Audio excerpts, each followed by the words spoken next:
Paul's going to put another layer on top of this equation of complexity and social transformation to talk about artificial intelligence and how that's going to play in this evolving world. And AI, as you'll hear, has become really hugely important to him and to Accenture. So explain why, Paul, and then I'll join you on stage and we'll continue a little bit of discussion on that. Sure. Yeah, so the topic is artificial intelligence, the next disruption. And the answer I'm going to give you is a yes with a little bit of a but a big yes with a little bit of a but, and I'll walk through why that is. But first, before I get started, yesterday was the 39th birthday of something. Does anybody know what it was? It wasn't me. 39th birthday. Now, it was the 39th birthday of the release of the first Star Wars film. So you can probably flash back and think about where were you 39 years ago today? Did you see when did you see the first movie? And the reason why I mentioned that is if you think about Star Wars, that was one of the first times when we saw a lot of artificial intelligence and a lot of this technology leap into popular culture in that big of a way. Think of C-3PO, R2-D2, autonomous vehicle, autonomous spacecraft, and all these types of capabilities, in addition to the epic battle between good and evil that was in Star Wars. And you saw a lot of this technology, early glimpses of the technology playing out. And you fast forward to today, and you look at just what's happened in the last month or so. So at Google I/O, Sundar Pichai talked about Google Home, their new virtual assistant device, and a lot of other artificial intelligence advances that Google is pushing. Viv Labs, which is funded by Doug and Adam, who founded Siri and sold it to Apple, their new venture, Viv Labs, they opened the covers on earlier this month, which is a universal AI-powered virtual agent with, that has very interesting capability. Microsoft released their cognitive services. So a lot of things going on, even just this month, around what's happening with artificial intelligence. And that's in addition to things that have been going on. There's representatives of IBM in the room representing Watson, a company called IPsoft with their Amelia technology, and others. So a lot happening in artificial intelligence. And why this is important for me and for Accenture is that we're a roughly $30 billion in revenue company, and we've got about 380,000 people in Accenture. And our business is really about bringing technology-enabled innovation to companies and to organizations to help them transform, to change the way the world works and lives, and change the way they deliver their products and services. And we do believe that artificial intelligence is really a big innovation that's going to disrupt many of the ways we do things. And I think we already heard some glimpses from the earlier panel that talked about the way that intelligence combined with things like IoT is driving a lot of innovation and advances. So what I'll go through real quickly is three questions that I'll try to answer. The first is it real? Because I studied AI back in college in the 80s, and it's been up and down a lot, so is it real this time? The second question is, how will this impact business and organizations? And the third question is what do we need to do about it? So I'll just step through each of those real quickly. So in the category of is it real, I would say yes, it is real in a much more profound way than it has been ever before with the earlier claims of promise with artificial intelligence. The reason it's real this time is some of the things that, again, were talked about this morning. What AI needs, to power AI, you need good techniques and good algorithms, but more importantly, you need lots of data. And we now have data available. We have cheap enough data storage costs, and we have sensors and IoT delivering data to us. We have compute power through the cloud, as well as through specialized processors like GPU, graphic processing units, and other technologies that are optimized to the way that AI algorithms need to work. And you have connectivity to connect things together so you really get the free flow of information you need to power AI. So the combination of compute, of compute power, the availability of data, and the connectivity is enabling the algorithms and the techniques that we've had for a while to really achieve more promise than they have before. But the other problem we have with AI that we need to get past is as we do in the technology industry, we're creating a lot of hype and a lot of, and AI is becoming a buzzword in many cases. And we have the AI washing, kind of phenomena that a group of us talked about last night, which is everything's becoming AI in some ways. People are describing a lot of things as AI. So we believe it's important to be precise about what, if say, is AI real, you have to be precise or more precise about what AI is. And we would put AI on a spectrum of automation that starts at the first level with just basic automation, as we've been doing with technology for several decades now. So it starts with just smart automation, then it moves up to things where you can apply more advanced tools like robotic process automation, that allow you to step up the level of intelligence and automation that you build in. Then you move up to, to more analytic-fueled approaches, which are fueled by data, machine learning, and more advanced algorithms.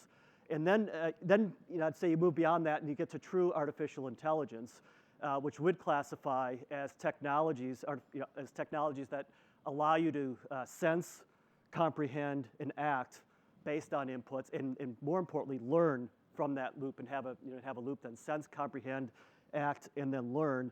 And with those technologies, we believe that it is real and that there is very new promise in terms of applying artificial intelligence. And the types of techniques we talk about are things like neural modeling, deep learning, computer vision fueled by video analytics and new technologies, natural language processing, all of which have artificial intelligence at the heart of them. So it's multiple techniques come together to help us sense, comprehend, act, and then learn in an iterative process. So that's the is it real? The next question is how does it impact businesses and organizations? And I would say that the fundamental thing that we're excited about, and a lot of the clients we work with are excited about, is with AI we have the opportunity, the promise to solve problems that couldn't be solved before. Big problems for business, big problems for society that we couldn't solve before. And that's why we think it's important. And the kinds of impacts I think fall into a few categories. There's the opportunity with AI to really transform the way businesses work and transform business processes. I'll give you an example of what I mean by this. We worked with a large insurance company and on their automobile claims process. That process was transformed a few years ago through mobile technology where you could take a picture of the damage in your car and send it in rather than a claims agent having to visit. That was a big disruption, a big improvement. But now with artificial intelligence and video analytics and learning capability, what we can do is equip agents with technology that allows the artificial intelligent agent to learn about how to diagnose the damage from a photograph. And we're at a rate of over 90% accuracy in terms of the intelligent algorithms assessing the damage from the photo, and then working with humans to, on the cases that require more human level intelligence. That's an example of a very different way of doing something. Another example is in our own business, which we believe is being transformed and will continue to transform through AI. So one of the things we do is develop systems, IT systems for clients at large scale, complex systems. And we're injecting artificial intelligence in many ways into the process. How can we automatically test systems? How can we self-assemble where applicable? How can you automate the design process? And we've developed a capability called My Wizard, which is an AI-based capability that can learn from the thousands of projects that we're doing at any one point in time around the world and bring those learnings back to any individual who needs to do something. And those are the ways that we think this can really transform business and business processes and the way things are done. So the second impact on business, though, then is even bigger, and I think this impacts consumers even more, is reinventing interaction models that people have with technology. An example here is something we announced last week with a company called IPsoft and their Amelia virtual agent.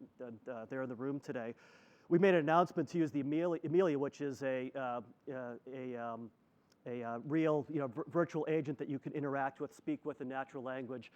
And we trained Amelia to use SAP so that rather than people needing to use SAP, people could interact with Amelia, and Amelia would find the solutions to their problems on SAP and learn about accounts payable, learn about business functions, and be able to answer more sophisticated questions, freeing up people from entering the transactions and doing the work to doing the higher value analysis. And that's reinventing the interaction model. Another example is something we announced yesterday, which is an alliance that Accenture announced with SoftBank and SoftBank Robotics to use Pepper and the robots that they're developing to reinvent consumer interaction, how consumers interact in the shopping experience and other experiences using their physical 3D robots and artificial intelligence technology. So there's those interaction models that are being reinvented. So there's business processes being changed, there's interaction models changing, and then there's new competitive advantage that you can drive through AI. An example of this is something we've done in the life sciences industry in the drug discovery process, where there's a certain amount of casework that needs to be done in the drug discovery process that was performed by physicians and researchers. And in this particular process we worked in, it was 3 to 5 days per case for a physician to do the analysis and draw a conclusion. With machine learning and artificial intelligence technology and availability of the right data, we're able to reduce that to 8 to 10 minutes from 3 to 5 days, allowing those, those researchers to be far more productive and effective and giving this company an advantage in that drug discovery process over their competitors. So those are some of the ways it does impact business. So what do we need to do about it? What are we doing? There's, again, 3 things. One thing we're doing, or one belief we have, is that it's critically important for us with artificial intelligence to take a people-first approach. And we talk a lot about this. So we believe that fundamentally, artificial intelligence is a way to augment the capability of people and help people be more effective in doing what they're good at. And a lot of the application that we're looking at is how to make humans super, rather than making superhumans, which is what some people focus on in the literature around it. So that's one thing that we believe is an important focus. And think about the related issues of ethics. Think about the related issues in education and other disciplines that we need to make sure we're equipping humans in the right way to work with the technology. The second point we believe is that this needs to move to the core of business rather than at the edge. Right now, AI are kind of experiments integrated at the edge of a lot of organizations. And we believe it needs to move to the core because of something the earlier panel talked about, which is the data. Data fuels AI, and you need to think as an organization about the data that you have. What data do you have different than your competitor that's going to allow you to do something different with algorithms and artificial intelligence? And thinking about AI and the capabilities of AI, the algorithms, the data, and the processes integrated into your business rather than at the edge of the business, we believe is critically important. And the final point we believe is that you really need to think about the big outcomes. The prior panel, again, talked about this idea of more outcome-based solutions in health and other disciplines. And we believe that we're moving to this outcome-based economy and thinking about those big problems we can solve differently using AI and thinking about the specific challenges you can solve differently using AI, blending together the data, the industry, knowledge, and different businesses you operate in is going to be critically important. So I'd wrap up by saying, yeah, we believe AI is the next big disruption, but the only but I'd say is AI, it needs to be part of other things we do. It needs to be part of the way we think about consumer interaction, part of the way we think about the workplace, part of the way we think about IoT solutions. So it really is an enabler for doing, for really transforming a lot of the other things we do.